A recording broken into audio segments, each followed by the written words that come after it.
ಅಹಲ್ಯಾದೇವಿ ಜಡವಾಗಿದ್ದರೂ ಕೂಡ ಪರಮಾತ್ಮನ ರಾಮಚಂದ್ರೂಪಿ ಆಗಿರ್ತಕ್ಕಂಥ ಪರಮಾತ್ಮನ ಪರಸ್ಪರ್ಶದಿಂದಾಗಿ ಅವಳಲ್ಲಿ ಚೈತನ್ಯ ಬಂತು.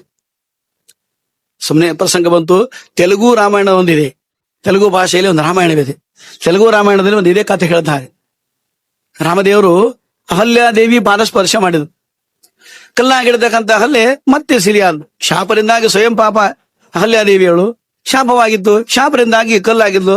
ಮತ್ತೆ ರಾಮಚಂದ್ರ ಬೇರೆ ಪರಮಾತ್ಮ ಪಾದಸ್ಪರ್ಶದಿಂದಾಗಿ ಮತ್ತೆ ಅವಳು ಚೈತನ್ಯ ಬಂದು ಗೌತಮರೊಂದಿಗೆ ಸಂಸಾರ ಮಾಡ್ತಾ ಇತ್ತು.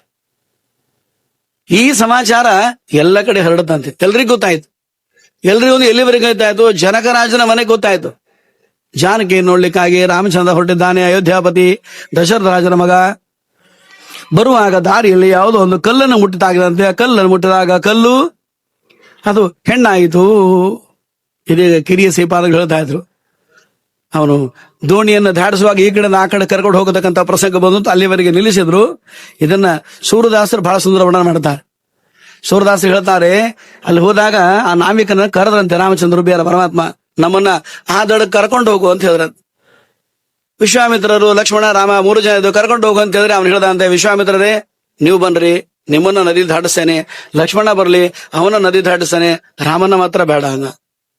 ಅಲ್ಲಪ್ಪ, ಅವನೇ ವರನನ್ ಬಿಟ್ಟು ಮದುವೆ ಹೋದಾಗ ಆಗ್ತದೆ, ಮದುಮಗನನ್ನ ಬಿಟ್ಟು ಮದುವೆ ಹೋದಂಗ ಆಗ್ತದೆ. ಅವ್ನು ಕರ್ಕೊಂಡು ಹೋಗ್ಲೇಬೇಕು ನಾವು. ಅವನನ್ನ ಬಿಟ್ಟರೆ ಹೇಗೆ ಅಂದ್ರೆ ಅವನು ಹೇಳ್ದ ಅಂತ, ಇಲ್ಲ ಸ್ವಾಮಿ, ನನಗೇನೋ ಸಮಾಚಾರ ಬಂದರೆ ಬರುವಾಗ ದಾರಿಯಲ್ಲಿ ಅವನವನು ಕಲ್ಲಿಗೆ ಕಾಲು ತಾಕಿಸಿದ, ಅದು ಹೆಣ್ಣಾಯ್ತು ಅಂತೆ. ಇದೊಂದು ಇರೋದು ಒಂದೇ ಒಂದು ದೋಣಿ. ಒಂದ್ ವೇಳೆ ರಾಮ ಇದಕ್ಕೆ ಕಲ್ಲಿಗೆ ಕಾಲು ತಾಕಿಸದಂತೆ ನನ್ನ ದೋಣಿಗೆ ಕಾಲು ತಾಕಿಸಿದಾಗ ಈ ದೋಣಿ ಹೆಣ್ಣಾದ್ರೆ ನಾಳೆಯಿಂದ ನನ್ನ ಉಪಜೀವನವೇನು, ನನ್ನ ಹೊಟ್ಟೆಪಾಡ ಗತಿ ಅದಕ್ಕೋಸ್ಕರ ಬೇಡ ಅನ್ನ. ರಾಮನಿಗೆ ಅರ್ಥ ಆಯ್ತು. ಅವನು ಭಕ್ತ, ರಾಮನಿಗೆ ಅರ್ಥ ಆಗ ರಾಮಚಂದ್ರ ಪರಮಾತ್ಮ ಕೇಳ್ದಂತೆ, ಹಾಗಿದ್ರೆ ನನ್ನ ಪಾದದ ದೋಷವೋ ಪಾದದ ಧೂಳಿಲಿರ್ತಕ್ಕಂಥ ದೋಷ ಅಂತ ಹೇಳ್ತೀವ ನೀನು?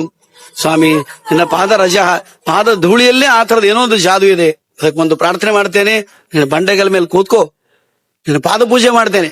ಕಾಲಲ್ಲಿರ್ತಕ್ಕಂಥ ಧೂಳಿ ಎಲ್ಲ ಹೊರಟೋದ್ಮೇಲೆ ಆಮೇಲೆ ನಿನ್ ದೋಣಿಯಲ್ಲಿ ಕಾಲಿಡು ಅಂತ ಹೇಳ್ದ. ಅವನಿಗೆ ಪರಮಾತ್ಮನ ಪಾದ ಪೂಜೆ ಮಾಡಬೇಕಾಗಿತ್ತು. ರಾಮನಿಗೆ ಅರ್ಥ ಆಯ್ತು, ನೀನು ಫ್ರೀಯಾಗಿ ಉಚಿತವಾಗಿ ನನ್ನ ಪಾದ ಪೂಜೆ ಮಾಡಬೇಕು ಅಂತ ಅದಕ್ಕೋಸ್ಕರ ಇಷ್ಟೆಲ್ಲ ನಾಟಕ ಮಾಡ್ತಾ ಇದ್ದಿ, ತೊಂದರೆ ಎಲ್ಲ ಮಾಡು ಅಂತ ಪರಮಾತ್ಮ ಕೂತ್ಕೊಂಡು ಪಾದ ಪೂಜೆಯನ್ನು ಮಾಡಿಸಿಕೊಂಡು ಆಮೇಲೆ ಆ ಕಡೆ ಕೂತ್ಕೊಂಡ ಆ ಕಡೆ ಹೋಗಿದ್ದಾನೆ. ಜನಕರಾಜನ ಗೊತ್ತಾಯ್ತು ರಾಮ ಬರ್ತಾ ಇದ್ದಾನೆ ಅಂತೇಳಿ ಸ್ವಾಗತಕ್ಕಾಗಿ ಮಂತ್ರಿಗಳನ್ನು ಕಳಿಸಿದ. ಜೊತೆಗೆ ಊರಿನ ಬ್ರಾಹ್ಮಣರನ್ನು ಕಳಿಸಿದ. ವೇದಘೋಷವನ್ನು ಮಾಡ್ತಾ ರಾಮಚಂದ್ರ ಬೇರೆ ಪರಮಾತ್ಮನ ಕರ್ಕೊಂಡು ಬರಬೇಕು ಅಂತ. ಎಲ್ಲ ನಗರದ ವಿದೇಹ ಪಟ್ಟಣದ ಎಲ್ಲ ಬ್ರಾಹ್ಮಣರು ಬಂದ್ರು ರಾಮನ ಸ್ವಾಗತ ಮಾಡಬೇಕು ಅಂತ. ಬರುವಾಗ ಹೇಗೆ ಬಂದ್ರು? ತೆಲುಗು ರಾಮಾಯಣದಲ್ಲಿ ವರ್ಣನೆ, ಕವಿ ಮಾಡತಕ್ಕಂಥ ವರ್ಣನೆ ಸುಂದರವಾಗಿ ವರ್ಣನೆ ಮಾಡಿದ್ದಾರೆ. ಹೇಗೆ ಬಂದು ಅಂದ್ರೆ, ಸಾಮಾನ್ಯವಾಗಿ ಬ್ರಾಹ್ಮಣರ ಕೈಯಲ್ಲಿ ಏನಿರ್ತದೆ? ಸಮಿತ್ಪಾಣಿಗೆ ಶ್ರೋತ್ರಿಯಂ ಬ್ರಹ್ಮನಿಷ್ಠಂ ಅಂತ ಉಪನಿಷತ್ತು ಹೇಳ.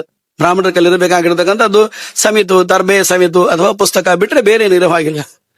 ಆದ್ರೆ ಆ ಊರಿರ್ತಕ್ಕಂಥ ಎಲ್ಲ ಬ್ರಾಹ್ಮಣರು ಒಂದೊಂದು ದೊಡ್ಡ ಆಗಿರ್ತಕ್ಕಂಥ ಕಲ್ಲುಗಳನ್ನು ತೊಗೊಂಡು ಹಿಂದೆ ಕಟ್ಟಿಕೊಂಡು ಬಂದಿದ್ದಂತೆ. ಎಲ್ಲರೂ ಒಂದೊಂದು ಕಲ್ ತಂದಾರೆ, ಹಿಂದೆ ಹಿಡ್ಕೊಂಡಾರೆ. ಸಲಾಗಿ ಈ ಕಡೆ ಎಂದು 2 ಲೈನ್ ಮಾಡಿ ಎಡವಲ ನಿಂತು ಬಿಟ್ಟಾರೆ. ರಾಮ ದೂರಿಂದ ನೋಡಿದ, ಏನು ಇವರೆಲ್ಲರೂ ಕಲ್ಲು ಹಿಡ್ಕೊಂಡು ನಿಂತಾರೆ, ನಾನು ಬಂದ ತಕ್ಷಣ ಸ್ಟ್ರೈಕ್ ಮಾಡುವಂತ ಎಲ್ಲರೂ ಕಲ್ಲು ಬೀಸಾಡ್ತಾರ ನನ್ನ ಮೇಲೆ, ಏನಿದು ಅಂತ ರಾಮನಿಗೆ ಒಂದು ಕ್ಷಣ ಆಶ್ಚರ್ಯ. ನೋಡೋಣ ಏನ್ ಮಾಡ್ತಾನೆ ಅಂತ ದೋಣಿಯಿಂದ ಕೆಳಗಡೆ ಇಳಿದ. ಕೆಳಗಿಳಿದ 4 ಹೆಜ್ಜೆ ರಾಮ ಮೇಲೆ ಬರುವಾಗ ಎಲ್ಲ ಬ್ರಾಹ್ಮಣರು ಬೇಗ ಬೇಗ ಓಡ್ತಾ ಬಂತಾರೆ. ತಮ್ಮ ಕಲ್ಲು ಇಡ್ತಾರೆ, ನಮಸ್ಕಾರ ಮಾಡ್ತಾರೆ. ಒಂದು ಕಲ್ಲು ಇಡ್ತಾರೆ, ನಮಸ್ಕಾರ ಮಾಡ್ತಾರೆ. ಕಲ್ಲು ಇಡ್ತಾರೆ, ನಮಸ್ಕಾರ ಮಾಡ್ತಾರೆ. ಎಲ್ಲರೂ ಒಂದೊಂದು ಕಲ್ಲಿಟ್ಟು ನಮಸ್ಕಾರ ಮಾಡಿದಾಗ ರಾಮ ಕೇಳ್ದ ಅಂತೆ, ಇದೇನಿದು? ನಾನು ಕೇಳಿದೀನಿ, ದೊಡ್ಡವರು ಗುರುಗಳು ಸ್ವಾಮಿಗಳು ಬಂದಾಗ ಹೂ ಹಣ್ಣು ಕಾಯಿಗಳಿಟ್ಟು ನಮಸ್ಕಾರ ಮಾಡೋ ಸಂಪ್ರದಾಯ ನಿಮ್ಮೂರಲ್ಲಿ ಏನು ಎಲ್ಲರೂ ಒಂದೊಂದು ಕಲ್ಲಿಟ್ಟು ನಮಸ್ಕಾರ ಮಾಡ್ತಾ ಇದ್ದೀವಿ, ಕಲ್ಲು ಯಾಕೆ ಇಡ್ತಾ ಇದ್ದೀರಿ? ಒಬ್ಬ ಬ್ರಾಹ್ಮಣ ಧೈರ್ಯ ಮಾಡಿ ಹೇಳ್ದ, ಸ್ವಾಮಿ, ನಮ್ಗೇನೋ ಸಮಾಚಾರ ಬಂದಿದೆ, ನೀನ್ ದಾರಿಯಲ್ಲಿ ಯಾವುದೋ ಒಂದು ಕಲ್ಲಿಗೆ ಕಾಲು ತಾಕಿಸಿದೆ ಅಂತೆ, ಅದು ಹೆಣ್ಣಾಯ್ತು ಅಂತೆ. ನಾವೆಲ್ಲರೂ ವೈದಿಕ ಬ್ರಾಹ್ಮಣರು, ನಮ್ಗೆ ಯಾರು ಹೆಣ್ಣು ಕೊಡ್ತಾ ಇಲ್ಲ. ಅಯ್ಯೋ ಚಂಡಿಗೆ ಬಿಟ್ಟು ಬ್ರಾಹ್ಮಣ, ಯಾರು ಮದುವೆ ಆಗ್ಬೇಕು ಅಂತ ಯಾವ ಕನ್ನೇನು ಮಾಡ್ಕೊಳ್ತಾ ಇಲ್ಲ. ಒಂದೊಂದು ಕಲ್ಲು ಇಟ್ಟಿದ್ದೀವಿ, ಕಾಲು ತಾಕಿಸ್ಬಿಡು, ಹೆಣ್ಣಾಗತ್ತೆ, ನಾವು ಮದುವೆ ಮಾಡ್ಕೊಂಡು ಹೊರಟು ಹೋಗ್ತೇವೆ. ತಮಗೆ ಯಾವ ಸೈಜ್ ಬೇಕು ಆ ಕಲ್ ತಂದ. ತೆಳ್ಳಗಿದ್ದ ಬ್ರಾಹ್ಮಣ ತೆಳ್ಳ ಕಲ್ಲು ತಂದಿದ್ದ, ದಪ್ಪಿದ್ದ ಬ್ರಾಹ್ಮಣ ಸ್ವಲ್ಪ ದೊಡ್ಡ ಗುಂಡು ಕಲ್ಲು ತಂದಿದ್ದ. ತಮಗೆ ಯಾವ್ದಾದ್ರು ಬೇಕೋ ಆ ವಿಧವಾಗಿರ್ತಕ್ಕಂಥ ಕಲ್ಲು ತಂದು ಎಲ್ಲರೂ ಮುಂದೆ ಇಟ್ಟು ಪ್ರಾರ್ಥನೆ ಮಾಡಿದ್ರು. ಅರ್ಥಾತ್ ಅಭಿಪ್ರಾಯ, ಜಡವಾದ ಪದಾರ್ಥದಲ್ಲಿ ಕೂಡ ಚೈತನ್ಯವನ್ನು ತುಂಬತಕ್ಕಂಥ ಸ್ವಾಮಿ ನಮ್ಮ ರಾಮಚಂದ್ರ ಬೇರೆ ಪರಮ.